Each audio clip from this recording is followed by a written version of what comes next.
Well, right now in California, 12 families are dealing with the incomprehensible fact that their loved ones are never coming home. Those 12 people were the victims of a mass shooting that targeted a college night at a bar in Southern California. Here's a horrifying picture of what witnesses heard and saw, and a warning: you may find this distressing.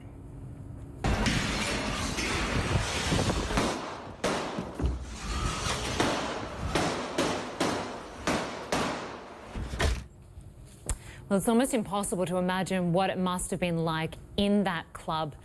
Tragically, some people didn't have the luxury of imagining it at all, and we are learning more about their stories. Take a listen. I remember a lot of squirming. Every shot, the friends underneath me that I was covering were just shaking. You could feel it. They were just inside them. They were just like shivering, and I was just calm. I was just watching the person. I knew that if I kept my eye on him, I could take advantage of when he wasn't looking, and that's what I did. I said, we need to go, and we ran. Well, Nick Watt was on the scene shortly after the massacre and joins us now. And Nick, we've learned that one man who survived the Las Vegas massacre died in this mass shooting. This, of course, being the worst mass shooting in just 11 days since the Pittsburgh synagogue. What are families of the victims saying?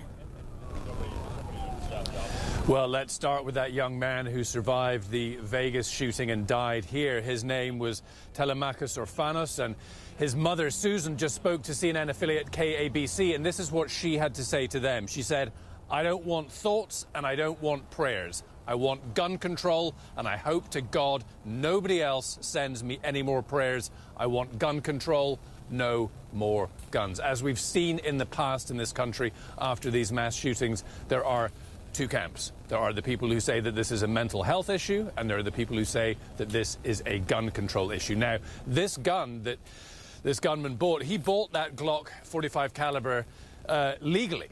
But in California, he had an illegal magazine with more bullets than you are allowed to have in this state. But this debate just rages on and on and on.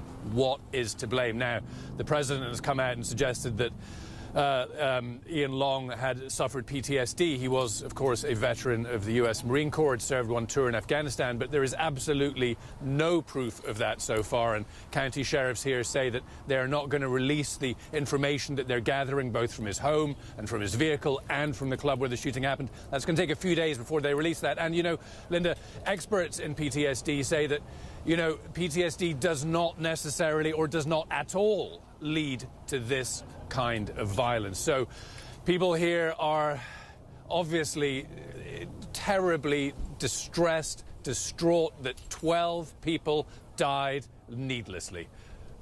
Absolutely needlessly. Back to you, Lynda. Another massacre. Nick, thanks so much for being there in Thousand Oaks, California.